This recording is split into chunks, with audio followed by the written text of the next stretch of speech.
afternoon, Instructor Mel. I am Mikhaila Dinisagan Bantilan, and with my partner, Gerald Magalso, and we both are the members of Group 20. In this video contains the documentary of how we arrived in our answers in the learning activity and performance task of Lesson 2, AG 104, Organic Chemistry. This video contains the explanations of how we arrived in our answers in problem 1.1, 1.2, 1.6, 1.7, 1.16, 1.17, and 1.18. For the first four problems, 1.1, 1.2, 1.6, and 1.7, I will be explaining the answers and how I arrived those. For the last three problems, my partner Gerald will be explaining how he arrived in his answers. Good day everyone. I am explaining problem 1.16, 1.17 and problem 1.18. Problem 1.1. How many electrons does each of the following elements have in its outermost electron shell? Letter A, the given is potassium. Its symbol is K from its Latin name Kalium. Atomic number 19. Now its electronic configuration is 1s2, 2s2, 2p6, 3s2, 3p6, and 4s2. It can be uh it can be get using the atomic number as well as the outermost electron shell. Now, getting the electron shell of the potassium using the Bohr model of an atom. Naturally, the K symbol is in the center. There are four orbits, or four circles, four shells, because the electronic configuration is up to 4s. Now, for the first orbit, it only has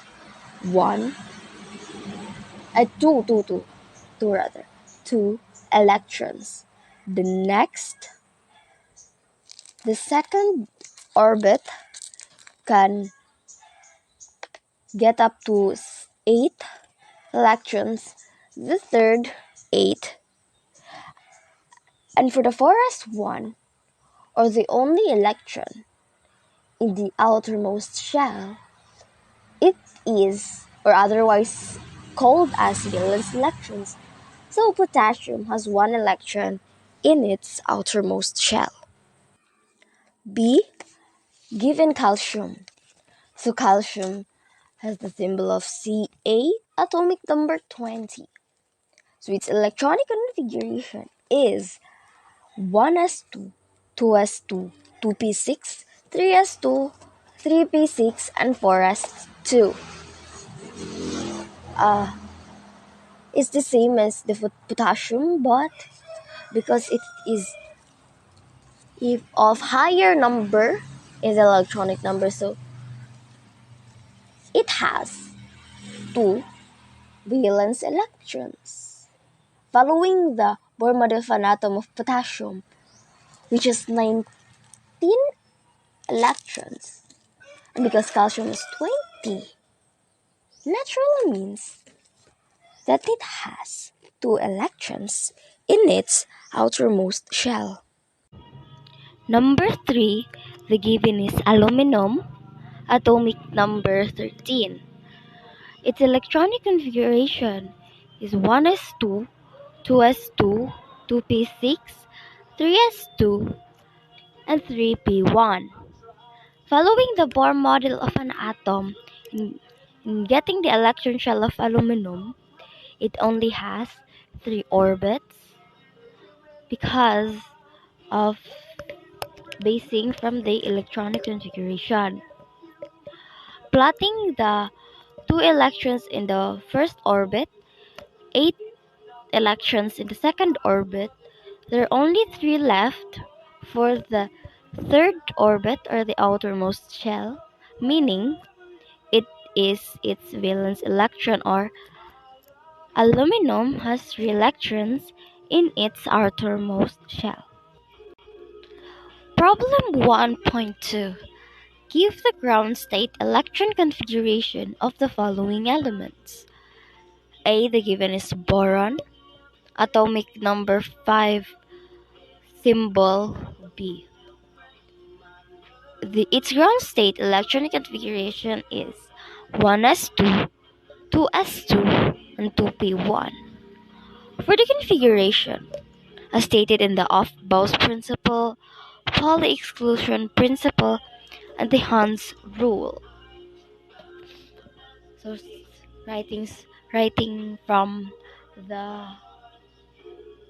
highest as 2p, 2s, and 1s in vertical, but according to the Hans rule, or following the Hans rule, we will first fill the first orbital. So 1s. S can hold up to 2 electrons, and according to the and basing from the Pauli exclusion principle, it is arrow up and down. 2s arrow up and down. But for the 2p, it only has 1 electron, so it is arrow up. B. Phosphorus, atomic number 15, symbol P. For the ground state electron configuration, it's 1s2, 2s2, 2p6, 3s2, 3p3.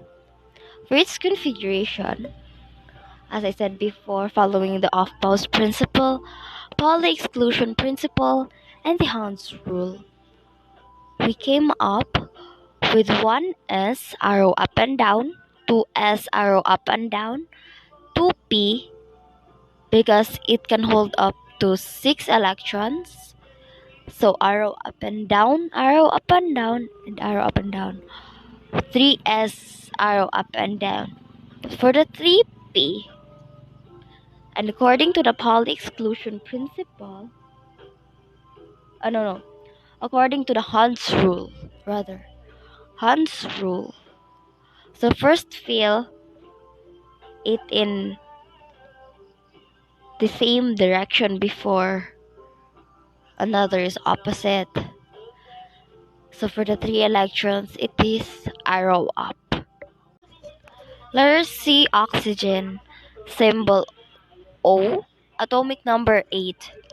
For the ground state electron configuration, it is 1s2, 2s2, and 2p3. For the configuration, again following the Aufbau's principle, Pauli exclusion principle, and the Hans rule, we came up with 1s arrow up and down, 2s arrow up and down. Now for the 2p, following the Hans rule, all are arrow up. Letter D, argon, symbol AR, atomic number 18, and it belongs in the noble gases, meaning they are quite stable. For the ground state electron configuration, it is 1s2, 2s2, 2p6, 3s2, 3p6. For its configuration, as I said, following the Aufbau's principle, Pauli exclusion principle, and the Hans rule, we came up with what is in the picture. 1s arrow up and down, 2s arrow up and down. P can hold up to 6 electrons, so arrow up and down, arrow up and down, arrow up and down. S can hold up to 2 electrons, arrow up and down. And for the 3p, arrow up and down, and up and down. Problem 1.16. Instruction. Which element in each of the following pairs is more electronegative? By answering it, we're based on figure 1.14. The figure 1.14 shows the electronegativity values and trends. Number 1. Lithium and hydrogen. Lithium is 1.0 electronegativity while hydrogen has an 2.1 electronegativity. So, hydrogen is more electronegative. Number 2. Beryllium and bromine. Beryllium has an electronegativity 1.6 and bromine has an electronegativity 2.8. So, by comparing it, bromine is more electronegative than beryllium. Number 3. Chlorine and iodine. Chlorine has an electronegativity 3.0 and iodine has an 2.5 electronegativity. So, chlorine is more electronegative than iodine. Problem 1.17. Use partially positive and partially negative convection to indicate the direction of expected polarity for each of the bands shown. Letter A. H3CBr. We're focusing on carbon and bromine. As you can see in figure 1.14, calcium has an 2.5 electronegativity and bromine has an 2.8 electronegativity. So bromine is partially negative and calcium is partially positive. Letter B. H3CNH. Carbon and nitrogen. Carbon has an electronegativity 2.5 while nitrogen has an 3.0 electronegativity. So, nitrogen is partially negative because it has a most electronegativity and carbon is partially positive. Letter C. H2NH. Nitrogen and hydrogen. As you can see in figure 1.14, nitrogen has an 3.0 electronegativity and hydrogen is 2.1 electronegativity. So, nitrogen is partially negative and hydrogen is partially positive.